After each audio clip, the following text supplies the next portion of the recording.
Или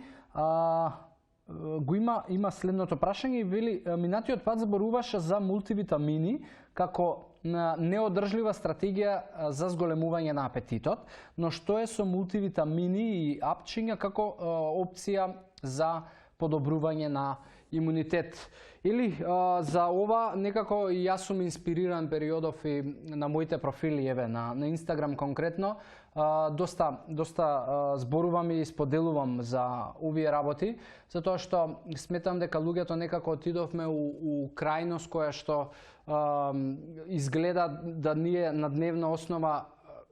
успеваме и сакаме да си ги переме гревовите кои што ги правиме во текот на денот користејќи суплементација и особено мултивитамински апчиња. И луѓето често знаат да користат од сабајле да си земат, не знам, витамин С, Б комплекс, цинк, магнезиум и така натаму, и да имаат чиста совест за во остатокот од денот да може да си прават и грешки и да јадат процесирана храна, мислејќи дека па добро од сабајле си превземав јас некои мерки и донесов некаква вредност во моето тело, но тоа не изгледа така. И многу научни студии зборуваат за тоа дека overnutrition, односно прекумерното внесување на витамини и минерали, напротив може да биде да го загрози имунитетот. Затоа што на крај на денот имунитетот не се сведува на 3 витамини или 3 минерали или на неколку продукти. Тоа е многу комплексно нешто и науката не за џабе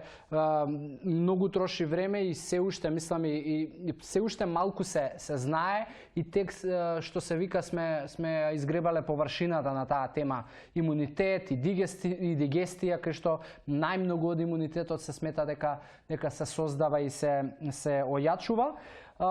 Така да, еве дури една научна студија ќе ти ја цитирам која што зборува за тоа дека најважни микронутриенти за имунитетот се цинк, селен, железо, бакар, витамините А, С, Е и Б6 и фолна киселина и помагаат и влијаат на подобрување на имунитетот, но исклучиво треба да ги користиш и да внесуваш суплементи за витамини и минерали за кои што си сигурна дека ти се дефицит. Затоа што е многу лошо да ти не знаеш прво што ти е дефицит, а да внесуваш витамини и минерали затоа што можеби совеста ти е почиста така и се осекаш подобро и имаш некаков пласибо ефект. Затоа што истата научна студија говори за тоа дека вели overnutrition and obesity also reduce immunity, што значи дека прекумерната внесување на хранливи вредности, витамини и минерали,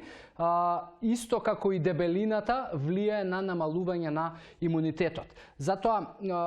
овде зборуваме за баланс на практикување на добри навики, појадок, редовносно оброци, пиење на вода, она што сметам по мене дека е најдобрата стратегија. И во таа стратегија голема е веројатноста дека ќе внесеш се што ти треба за да може телото да го ојача имунитетот, бидејќи во имунитетот важните се многу и протеините, важните се особено растителните влакна кои што се повеќе трудови и научни зборуваат дека внесувањето на растителни влакна, особено на оние растворливи растителни влакна, иницираат на подобро создавање на интерлеукин 4, тоа е еден протеин кој што помага за размножување на B и на Б и Т клетките, кои што се од исклучителна важност за имунитетот и при тоа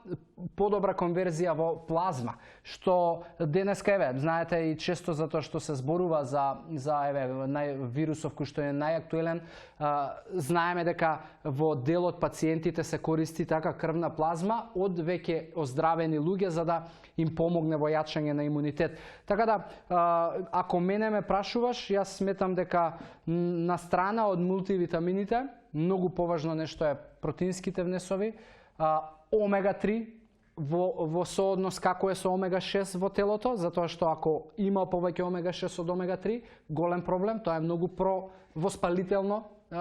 провоспалителна стратегија и исто така растителни влакна. Јас би ги издвоил тие три како најважни, значи протеини, влакна и омега-3, но тоа не значи дека све ова треба да се исклучи, затоа што еве, зборувавме и пред малку и кои витамини и минерали се важни, но повторно не се трупајте со мултивитамински апчиња, особено не со еднонутритивните, затоа што сте виделе реклама дека цинк влијае на имунитетот. Да, ама ако го внесуваш доволно и при тоа внесуваш мултивитамински јапчиња, повторно влијаеш на имунитетот, но во негативна насока. Така да не се залетувајте со овие работи.